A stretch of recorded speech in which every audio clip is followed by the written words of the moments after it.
Okay, wow, I didn't expect that many people here. Well, thank you very much for being here. It's a real pleasure to see, finally meet a lot of you that we've been working with or we're going to work with, I hope.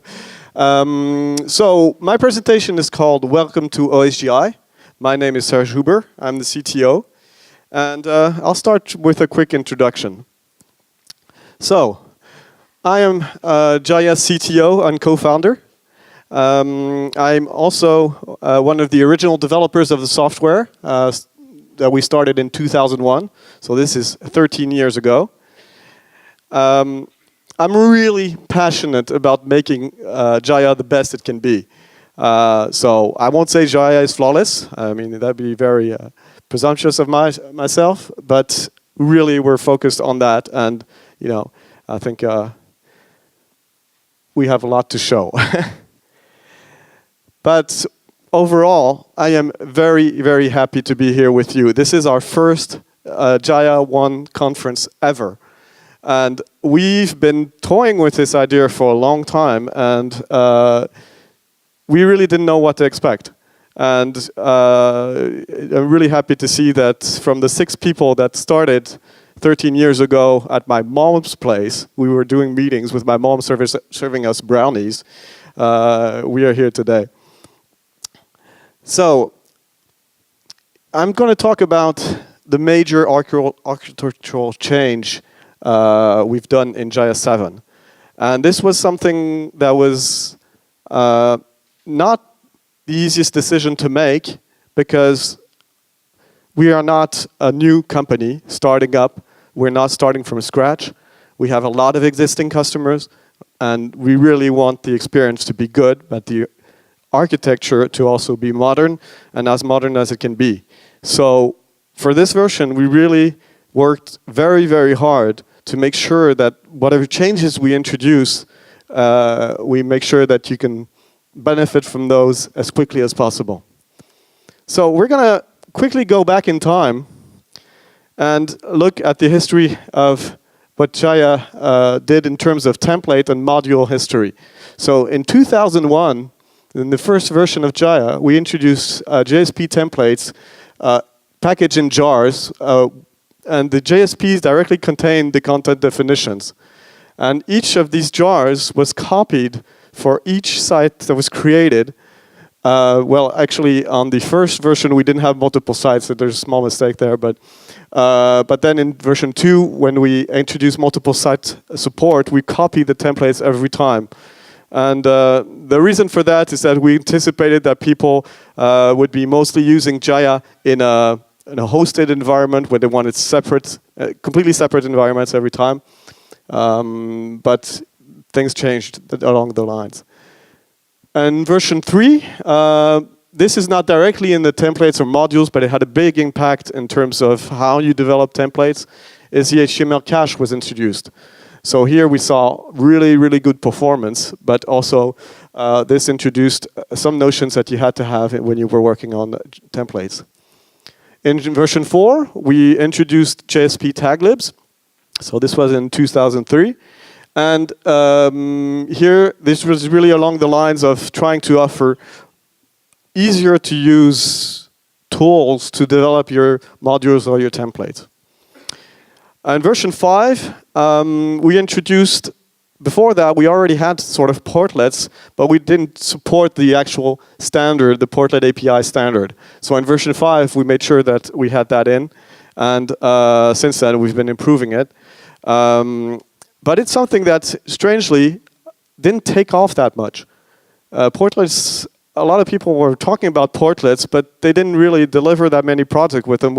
We've seen very little deployments of actual systems with portlets, despite the fact that we've had them for a very long time.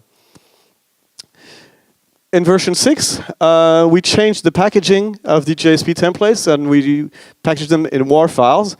Here, really, the biggest changes were the idea to be able to package your own libraries with your templates or your modules. And also, we cleaned up a few things. We extracted the content definitions into CND definition files, and we stopped copying the templates for each site that was created. Version 6.5, a major version also for Jahia, despite the version number. Here we introduced the possibility to build templates without using JSPs. You could also use Groovy. You could also use even PHP if you had an external library. We continued to use CND definitions, and we also introduced the fact that you could actually extend Jahia using modules. And of course, almost forgot, the Jahia Studio, which was a completely different way of working with templates. Version 6.6, few improvements here, but most notably, we improved the support for dependencies between modules, and we also introduced a few UIs to allow for bulk module deployment. Now, Jahia 7.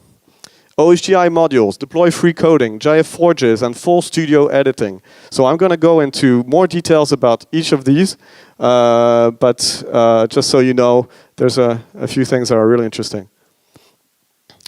So, before we go any further, why do we want OSGI in Jahia? Well, not because we want another acronym. I mean, frankly, we have enough. Basically because we saw from day-to-day development that there were some pain points, some things that were not exactly right in terms of experience.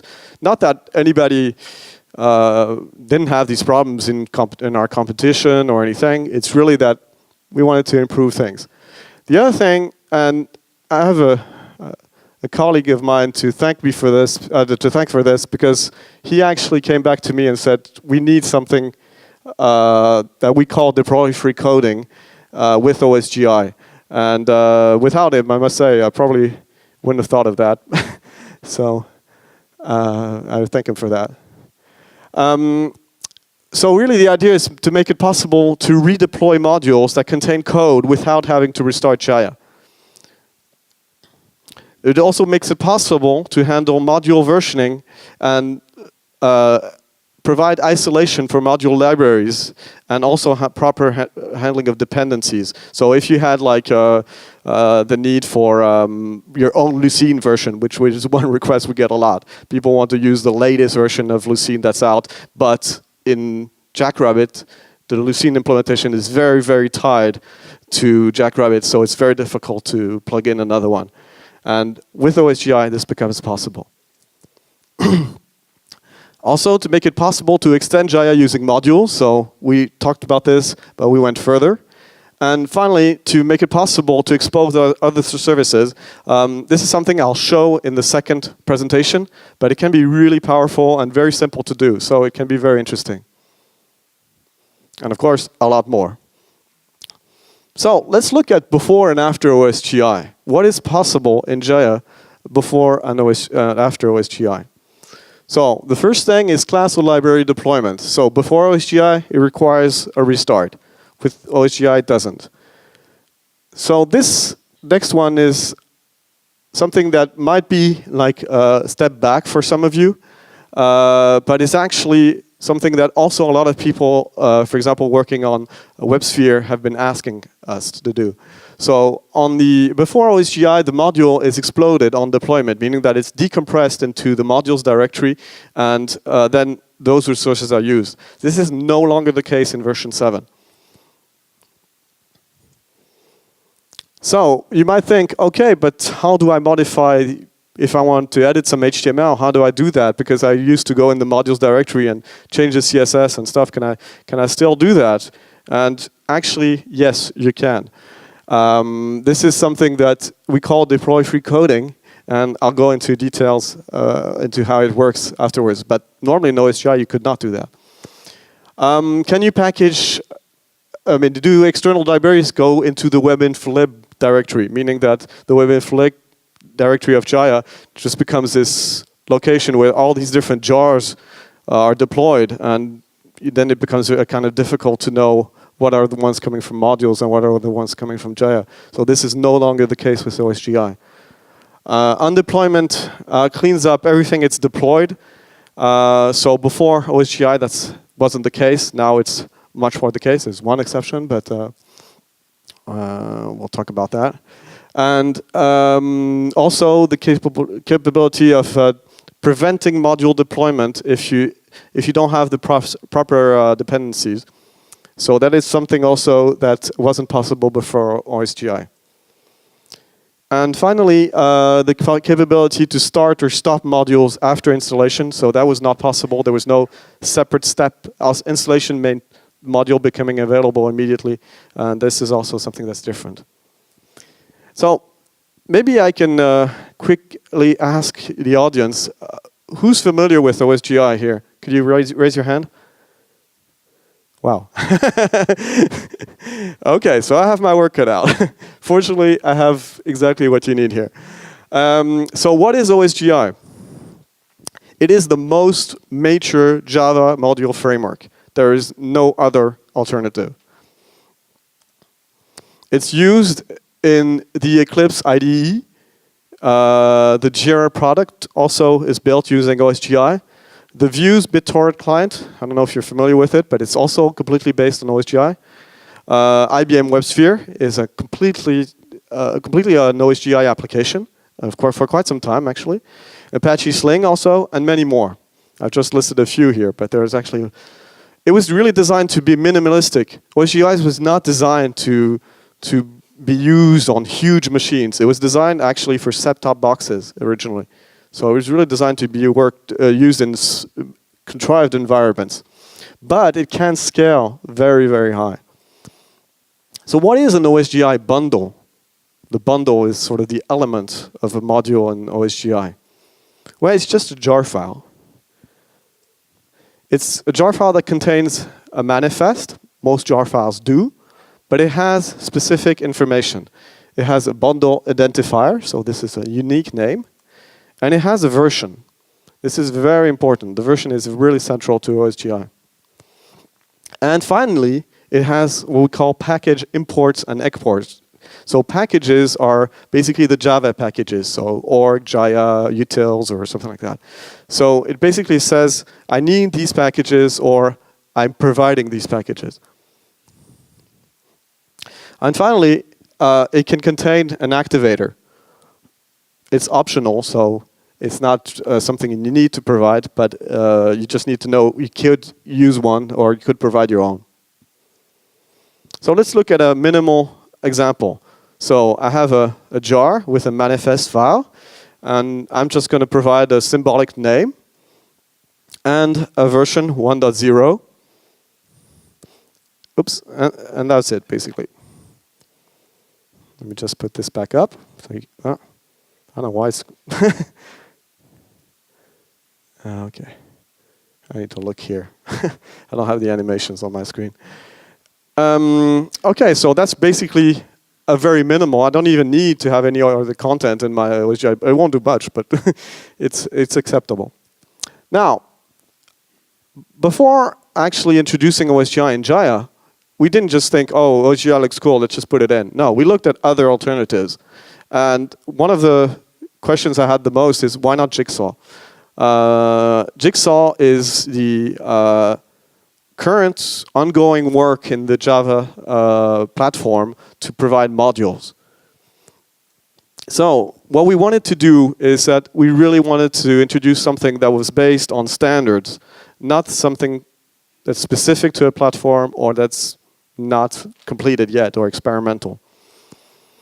Unfortunately, Jigsaw has been pushed back many times. It's been pushed back to Java 9, and it's not even sure if it won't be pushed back more. So that kind of annoyed us because we would have loved to look at Jigsaw, but we couldn't use it because we really wanted to deliver something production ready. So the good news is I did a lot of research on this, and there's a lot of people that are involved in both efforts. And they're going to focus on making sure that Jigsaw will be compatible with OSGI. So that means that if you've been investing in OSGI, it won't be lost if you want to use Jigsaw at a later time. OSGI is a lot stricter than Jigsaw. Jigsaw is really designed initially just to make sure that the JDK is smaller and doesn't need to start up. But actually, even right now, it's not clear if Jigsaw will provide ways to undeploy things. So, whereas OSGI actually requires you to include that. And JBoss modules was also a very interesting project that we looked at. But again, it didn't go as far as OSGI in terms of being a really experienced and mature platform. It's a little bit more lightweight, so people would think, okay, that's easier. But the problem is that it actually creates problems where, for example, you cannot undeploy because some things have dependencies, and it's a little bit problematic for that. So now let's look at what OSGI's introduction means for administrators and also for template and module developers. So for administrators, what it means is that modules can now be undeployed at runtime, including their libraries. So if for any reason you need to remove something because you're going to upgrade it or you don't need it anymore, you can easily do that without shutting down the system. It also means that you're no longer writing in the modules directory at deployment time. For those of you that might have been concerned by this, this is something we're still improving. We want to take all writing outside of the web application. Now it's almost possible. There's a few things that you need to configure manually, but it's possible to do. So this is really great news, for example, if you want to deploy on a WebSphere environment and you have a lot of nodes and you want to make sure you use the same ER all the time. What's also possible is that what we're introducing in version 7 is public or private forages, meaning you can build your own collection of modules that you either provide to clients if you're an integrator, or if you're actually a customer using Jahia directly, say, okay, I have these different Jahia systems and I want to build my own forge of modules that I can deploy on my different systems. So that's something that's also possible with version 7. There's also new tools for module administration and debugging. And most importantly, only declared resources in modules are web accessible, meaning that if you did not define it as accessible, it is not visible, which is different from the WAR system, where basically if you didn't put it in the meta-inf for the webinf directory, it was accessible through the web. So you could easily expose stuff you shouldn't have not. On OSGI, it's not possible. You have to open it yourself. For developers, what it means is that you can undeploy and redeploy module code changes without restarting Jahia. Honestly, once you get used to that, it's really difficult to come back. So trust me, we've done all Jahia 7 development with that. And now if we have to update a module on Jahia 6.6, we're all like, ooh, how did I ever do it before? You have deploy-free coding for JSPs. So you can update any static file directly from the module source code. I'll come back to that. You can embed your own version of libraries if the ones that Jahia provides don't fit your needs. You can expose services or use services provided by other modules. And you have new tools to help with OSGI development.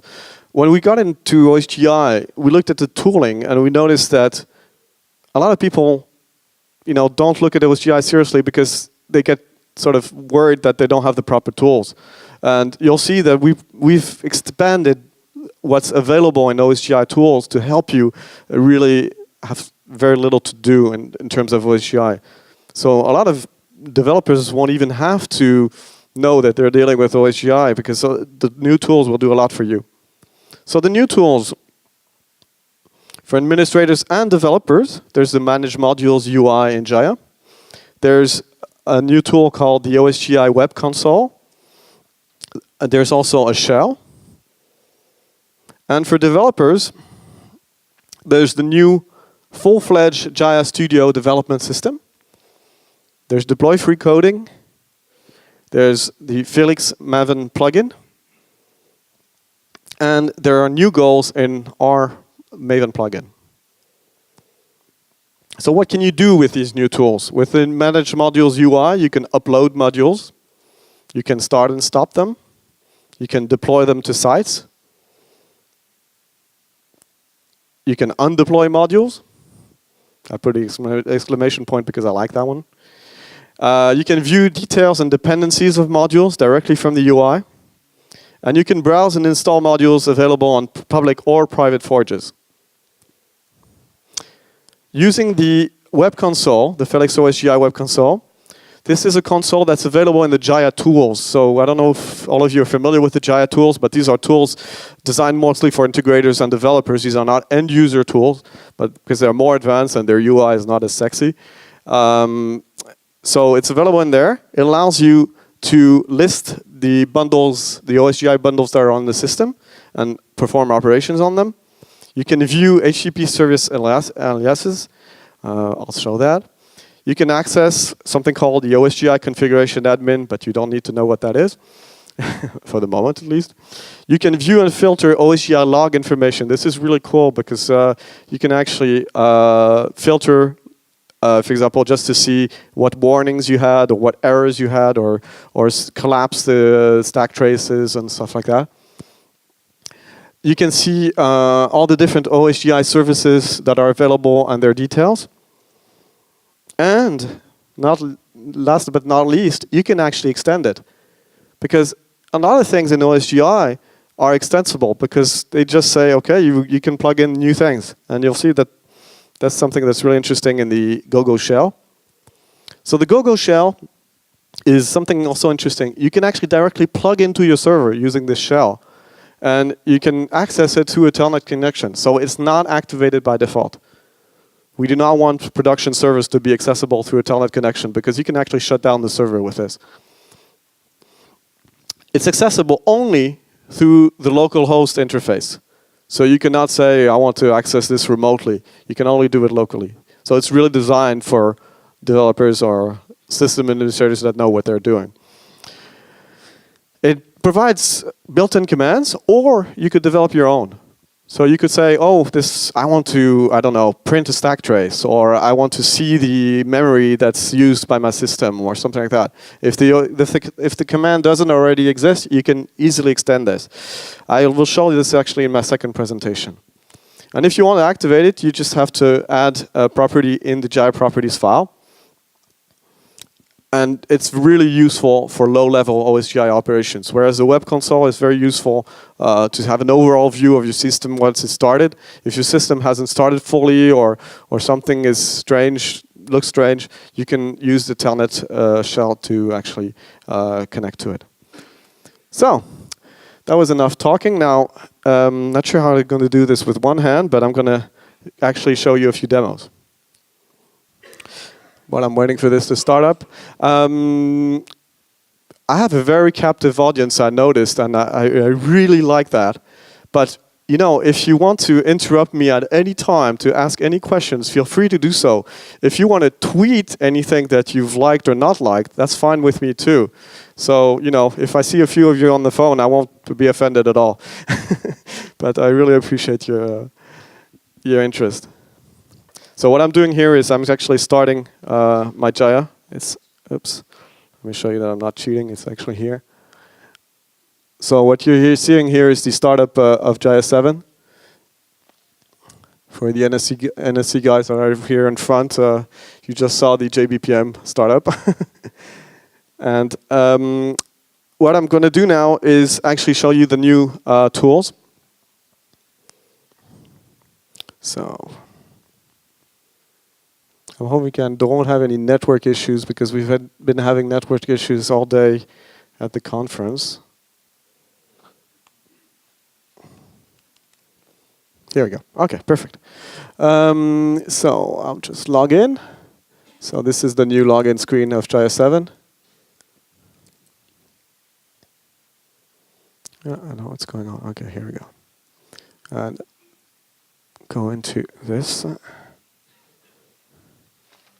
Oh, I think the screen recording is slowing my machine a little bit down.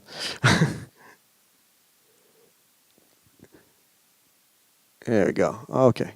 So let's go into, so this is, I don't know what you've seen because I didn't have time to see the presentations downstairs, but this is the new site and server administration UI. It is completely rewritten. Now, if I go into the modules here, I can see all the deployed modules, and I'll try to make this a little bit larger. Oops. There we go. And these are all OSGI modules I have on my JS7. So I can actually say, okay, I want to go see the article module and look into details. And I can see here more information. Don't worry if you can't read it. It's not really meant to be readable on this screen, but I'll just walk you through it. But you have, for example, very detailed information. You have, for example, the content node types that are defined in this module that are visible here. You have dependencies, so you can actually see what this module depends on. You can stop this module. You cannot undeploy it without starting it, without stopping it. That's what I meant by 2 different life cycles. You could also enable it or not on a site. We're no longer deploying on site. We're no longer copying the templates on each site. We're just activating or deactivating them. Okay, so that's the first UI. Now I'm going to go into the tools section. Okay. So this is what I meant. This is not the UI that's designed for end users. And here we have the OSGI console. That's a new tool that's available.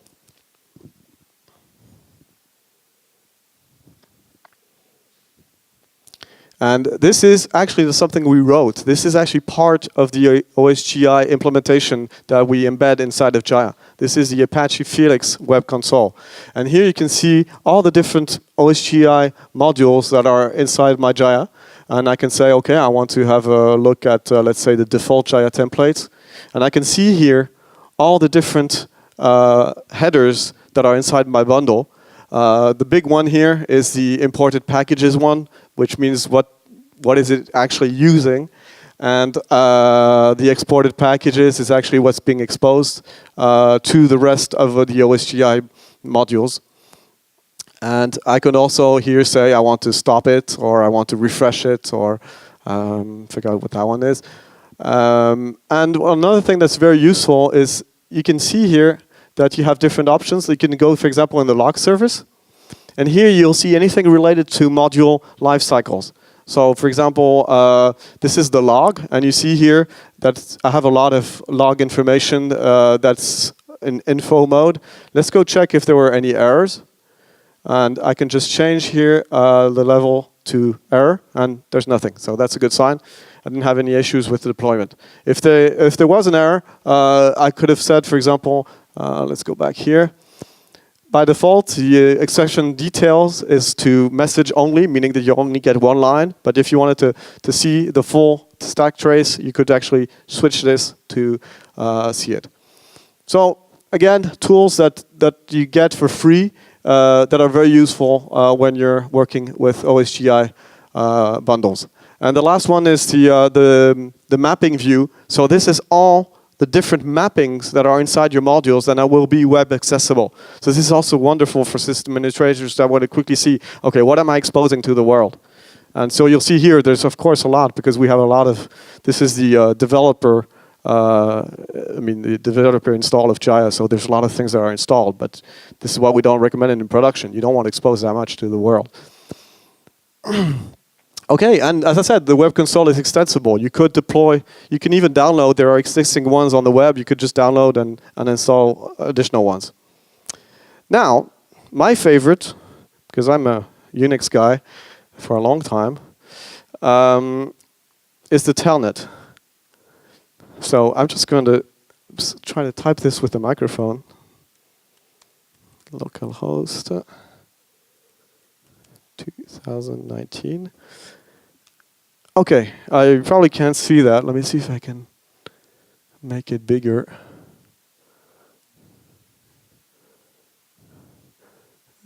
Okay, hopefully that'll be enough. So this is a command line shell where I'm directly connected to my Jahia server. And I can just say, okay, I don't know how this works, so I'm just going to say help. And I get the list of all the commands that are available. I want to say, for example, let me see all the list of modules, of bundles that are deployed in OSGI, and I'll get all of them. And not only did I get the list, but I also get their status. Have they been stopped, or are they still running? Also, we've built our own extension, so the Jahia modules command. And here, actually, not only do I see the different modules that are deployed, but I also see their dependencies. So what do they need? And so if I, for example, look at the profile module, you can see that it depends on the content retrieval and the default module. Okay, so that's basically the new tools that are provided in Jahia 7. Now, this was a very ambitious goal we set. Initially, when we started introducing OSGI, we were working on a version we called internally 6.7. And we wanted to provide a way for people to upgrade to OSGI almost transparently, meaning as little as no work involved. This works for simple modules. If you have very advanced modules or you have customized things inside of them, it won't necessarily do all of it for you. But it is a very nice way of saying, okay, well, how much work will I have to convert my module to OSGI? So what it does is that it actually transforms any of your 6.6 or even 6.5 modules into OSGI modules on the fly at deployment time. It works very well for simple Jahia modules, meaning, for example, modules with content definitions or actions or rather simple things, but that could already be quite powerful. It's very useful for quickly testing your modules with Jahia 7. It's also very useful for testing migrations to Jahia 7. It's really mostly a development and migration tool, so we do not recommend it in production. Please do not do that. So let's show you how it works. So I'm going to go back to my Jahia installation. I think here we go. Okay, go back to server administration. And go back to the modules screen. Where's my log here? Okay, here we go. So what I'm going to do now, the JahiaOne.com website that you've seen is a Jahia 6.6 website. And we thought it'd be a great thing to show you how do you actually work with the Jahia 6.6 JahiaOne templates. So I'm just going to take the JahiaOne WAR here. So this is the actual production WAR file that we have on JahiaOne.com website. I'm just going to upload it. And let me just clear this here. Up. And upload it. So you'll see here there's a lot going on in the background.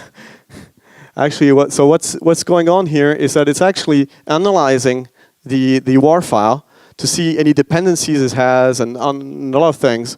And it's actually transforming it. So here, this is where I'm hoping, because I haven't rehearsed this without a network connection, but it seemed like it went okay. Sometimes you have XML parsers that need a network connection. And here we go. I see that my module has been successfully uploaded and started. So let's go see if it's there. And now here, I'm just going to use this filter here. And there we go. I see my JahiaOne templates. It started, so I could stop it if I needed to. But what I'll say is that I actually want to use it.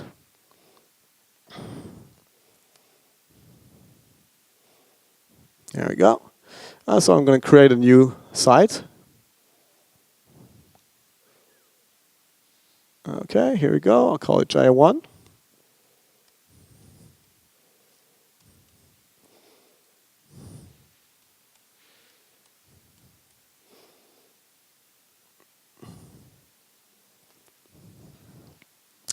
And go to here. You can see this was not available before. You probably can't read it, but it says JahiaOne templates.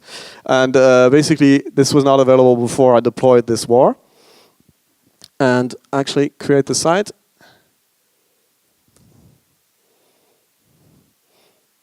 There you go. So now I've created a JahiaOne site, and if I don't have too much of a demo effect, I'll load up the the edit mode. Okay, so this is actually empty. So it doesn't look exactly like the JahiaOne website, but it's actually the same template set, and everything is there. So actually I can say, okay, I want to have a home page here, and I may want to create a new page. And I can just say page 1 here, for example. Select the template. There we go. Save it. Okay, and there you go. You have the page 1 that's here in my navigation. And actually, I should mention one thing. The navigation in a lot of Jahia projects is actually not using JSP. It's using Groovy files. And there's a change we made in Jahia 7 for the navigation script. So the transformation is actually modifying that Groovy file to work with Jahia 7. Okay, oops, I don't know where I click. Oh yes, you can see the page 1 here. So what I'll do here quickly is I don't have a title for the home page, so I'm just going to add it. Home.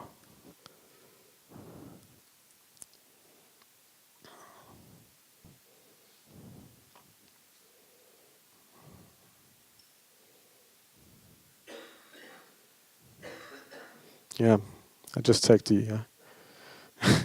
We're recording this on QuickTime, and I just saw QuickTime is actually eating up my CPU, so sorry for that. Okay, so now I have everything that's ready for publication, and I'm just going to publish my site.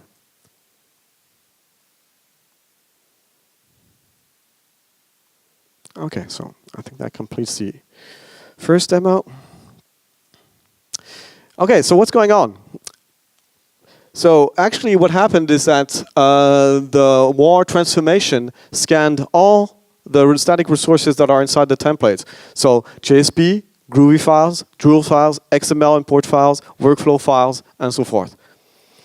It analyzed them for any Java package dependency. So is it using another Java package, and is that package in my module or not? It scanned all the Java code for such dependencies, so the compiled classes were actually analyzed. It moved the classes that are WebSphere classes directly to the root of the jar. This is because it's the way that OSGI jars are packaged. It modified the Spring files. It identified some things that we changed in Jahia 7. It will modify those. It also modified content definition and Groovy menu files. As I said, the menu, we changed something. So it actually modified that. It generated the import package, the OSGI import package header for you. And it deployed the resulting transformation. So, automation seems wonderful, but there are a few buts. You cannot edit the source codes in the studio because you don't have it. We're actually using a binary package. The complex modules, for example, modules that include workflows, will involve manual migration steps. They're not complicated, but the automation won't actually do that for you. It is definitely not recommended for production use. There might be some things that you might have missed, or some things that haven't been tested, so we really don't recommend that you use it for production. And so we really recommend that you use the automated migration for testing, but that you actually modify your source code for a proper migration to OSGI. I won't go into too much detail of how to migrate your source code into OSGI because we have a session called Upgrading to Jahia 7 that covers that. But just quickly, you just need to move the content of the web directory to the resources directory. You have a few modifications to perform to your pom.xml file in Maven. You might need to do some modifications to the CND, Groovy, or Spring files. But we provide a new goal in our Maven plugin that does a lot of these things for you. So again, you don't have to do that much. So please go to the Upgrade to Jahia 7 presentation, if you can, tomorrow.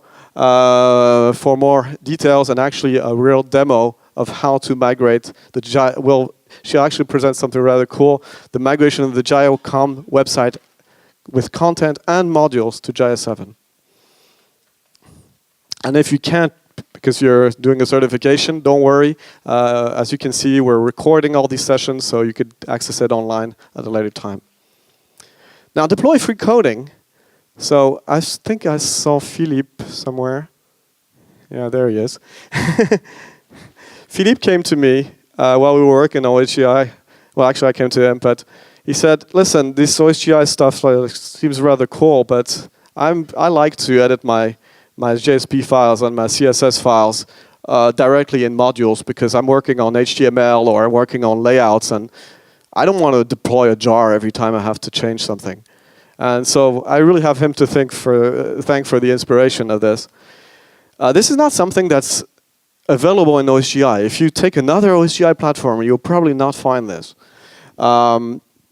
Now, everything in OSGI is inside the jar bundle. It cannot be modified. It's not allowed to go hack the jar file. This definitely won't work.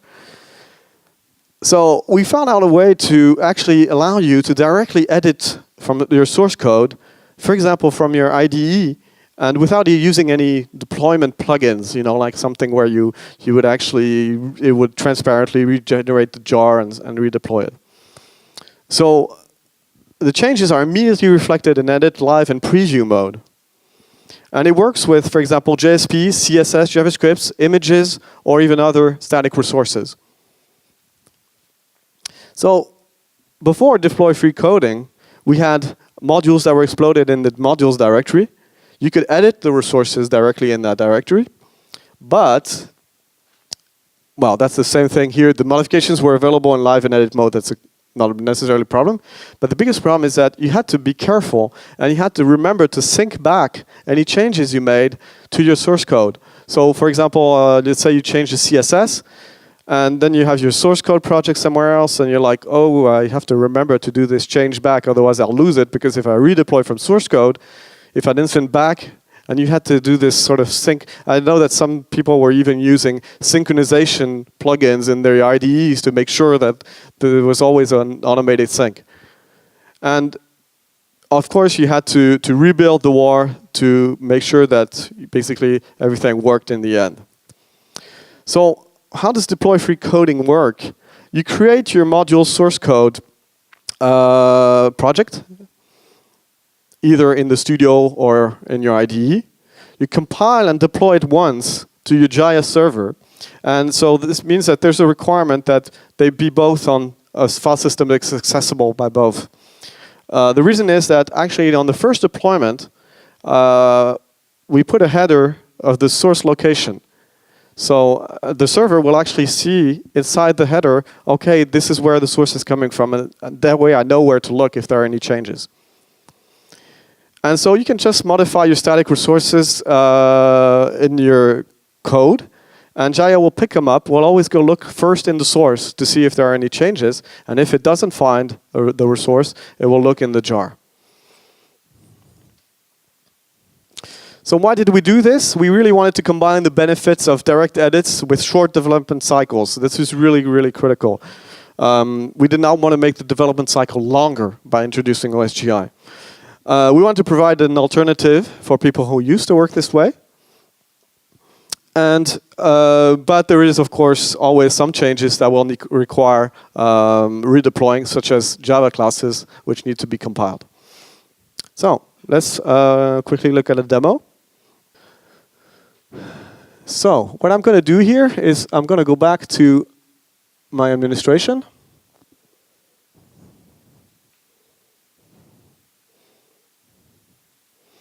And I'm going to go back to my modules. And I'm going to go back to the JahiaOne template set. So here I'm just going to say, okay, I don't want to keep this on this. You'll see a warning pop up here. This is because my module is actually being used. So it's allowing me to do this, but this is not something you should do in production. So I'll just say, okay, I want to deactivate it. Sorry. Here we go. And actually, it's not gone yet, because what I've done here is that I've just stopped it. But it's still here. So now I'm going to tell it, okay, please undeploy this from the OSGI environment. And now it's completely gone.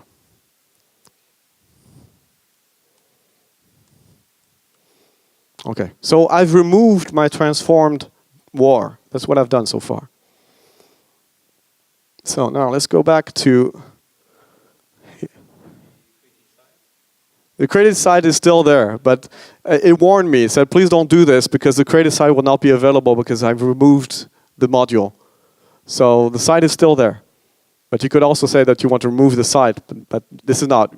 Because what I'm doing here, I'm really illustrating a development lifecycle. And what I'm going to do is I'm going to reintroduce this module, but in OSGI version.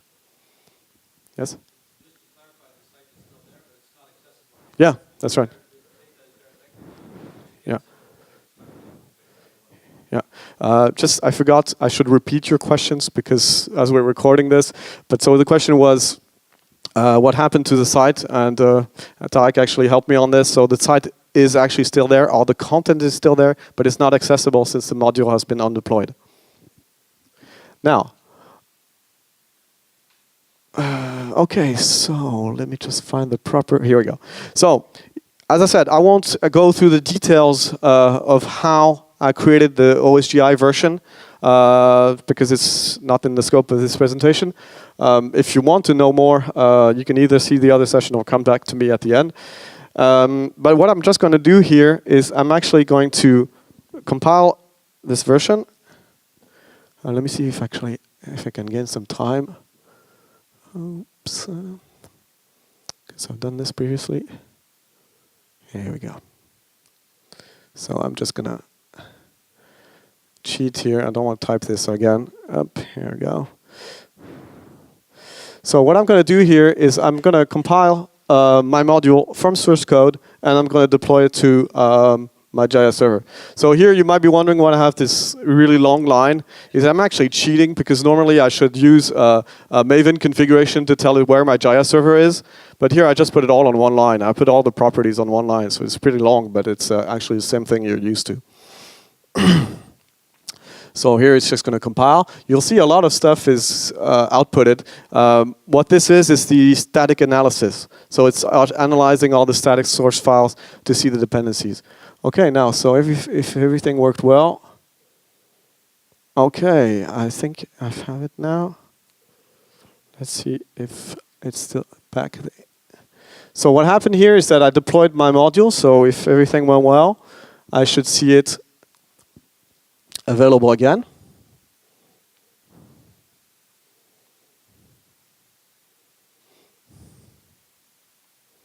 So JahiaOne.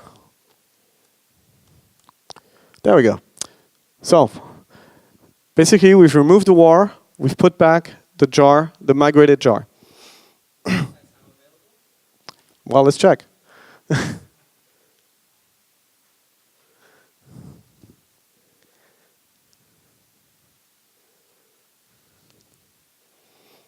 There it is. Oof. I always take risks when I go out of slides, you know. So now what happened is that you might have been very observant. You'll notice that here something changed. I'm no longer in caps. This is because in my project, I have to bring it up. Oops. In my project, what I did is actually in my source code, I prepared a change in my CSS. And so I actually changed the CSS of the project to be able to show you how to actually edit the CSS. So what we're going to do here is we're going to actually try to modify, without redeploying any changes, a module. So here we go. I need to bring these windows in. Oops.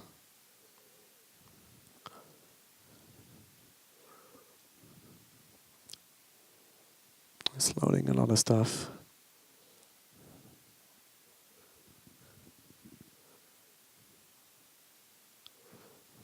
Just have to wait for a few seconds more.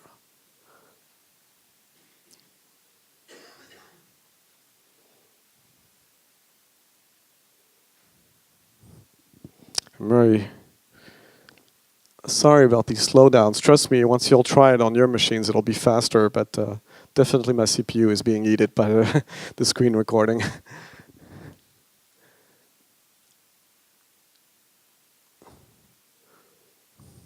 Okay, so I'm using IDE in this case, but you could use this any IDE you wanted. You could even use the Studio. You would see the same thing. And so here I have the CSS for my module. And you can see that there's a line here.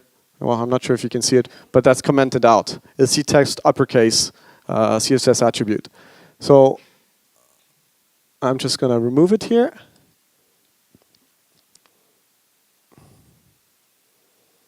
Uncommented, I mean. Here we go. I'm going to save it and go back to my browser. And now I'll switch to preview mode. And actually here, you'll see that something won't work out of the box, but that's actually, oh no, actually it worked, sorry. Good, it worked. But actually with CSS, there's one trick. It might not work on first load because browsers cache CSS very aggressively. So you might have to reload your browser. But that's nothing to do with Jahia. That's really the fact that you just have to reload the page. But I didn't deploy anything. I just changed my source code. Let's go and let's do more. Let's go into a JSP. And here I have a demo text. And let's just change that to, for example, JahiaOne. Oops, I mistyped something here. Okay. And so you can see the demo text is up here. And here we just have to wait for the JSP compilation.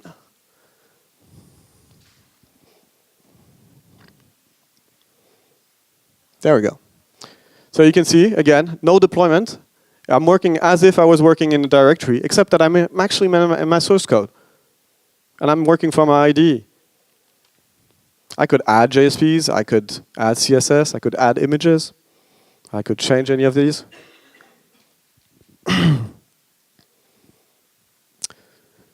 Okay, continuing with the tooling we offer for OSGI development.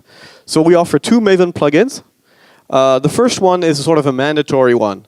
You have to generate all the OSGI meta information. And nobody wants to do that by hand. So there's a Maven plugin that's part of the standard OSGI implementation. That's called the Maven bundle plugin. And this one is really used to generate the OSGI bundle per se. But the thing is that it's very limited in what it does. It just scans your Java code. And so you're left to do all the rest, all the different resources that you might have, Spring files and stuff like that, that might call other resources. You have to add all those headers by hand. And we didn't think that was a very good thing to have to deal with on a day-to-day basis. So it actually extends the Maven bundle plugin to be able to scan these resources for you. And it also provides new goals that will help you with common OSGI tasks, which I'll talk about later in my second presentation. How do you create new modules with OSGI? Well, you could start them from the new Jahia Studio, which is really the easiest way to do it. Or you could use the Maven archetype to get you started. You might have to do a few adjustments if you're doing advanced things like embedding your own libraries. And we'll see this in more detail in my next presentation. Now, we've seen a few things. We've covered the basics, let's say, of the changes. And I just wanted to give sort of my list of recommendations where to go next in terms of learning more about OSGI. What is really essential is that you learn about the package dependencies, what they are, how they work, and how to work with them. You might not be too involved with them with the tooling, but at some point you have to understand it and you have to work with it. So this is really something I recommend. It's not a steep learning curve, but it's really something that's important.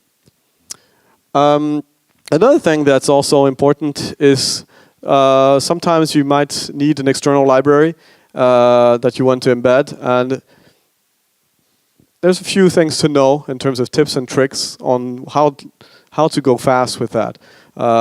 We've seen in our experience that if we had known these tips and tricks from the start, we would have gone a lot faster. So I'll show these afterwards. How to properly embed libraries. There are different options on how to do that. How to track and expose services. Again, here there are pitfalls, especially since OSGI exists since a long time and things have evolved over time, and there are best practices. And finally, this is once you get into service development, there's a few things you need to know about if you're developing a service. Why is my service starting? There might be a few things that could help you to know. One of them is the OSGI log screen I showed you earlier. What is the status of OSGI in Jahia? Because we started this effort with version 7. Well, all of our modules have been converted to OSGI. There is no more WAR module in the core of Jahia. Parts of Jahia, for example, the administration you've seen, the new administrations screen, that's also fully OSGI. And over time, we want to make sure that we do more and more with OSGI because it's really a very pleasant development environment. It makes it easy to remove some pieces and replace them with newer ones, or actually to do experimental work. Okay, so I'm pretty much at the end of this presentation. I just wanted to give you a few pointers. So where should you go from here, from this session, I mean? So of course I'm going to plug my own. I've done it enough, so I'm going to stop with that. But here I'll talk a little bit more about OSGI, really the specifics of OSGI in terms of package dependencies and stuff like that. But I'll really focus mostly on tips and tricks. What happens if going out of here you want to do your first OSGI module? And you'll see that. And of course, tomorrow's presentation, the upgrading to Jahia 7, which is a very concrete example of migration. Okay, that's the end of this presentation. Thank you very much for your attendance and I'd like to.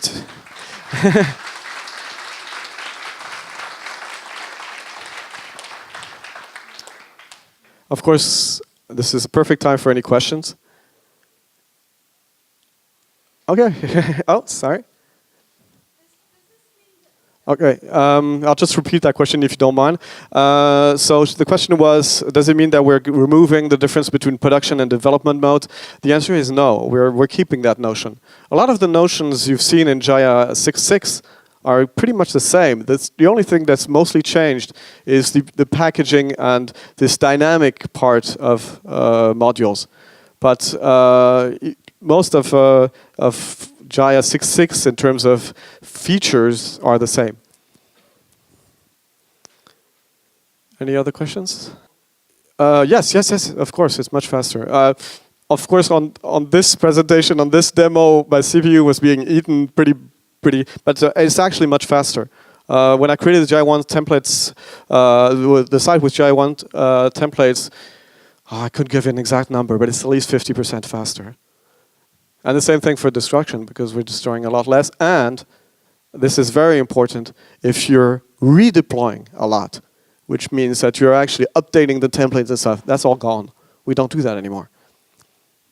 So your development cycles are much shorter. Well, for that, what we've done in Jahia 7 is that we really sort of push the idea that you should use an SCM for that. And so central to the development in Jahia, for example, in the studio, if you create, we fully integrated the studio with SCM, source control management. So it will ask you for example, a Git URI or an SVN URI. So even for very simple projects that are fully managed in the studio, we actually integrate with the SCM. So that's really the way we think things should be done. Does that answer your question? Okay, thank you. Another question? Okay, well, I think we'll take a break now. And hope to see a lot of you for the next part. And thank you very much.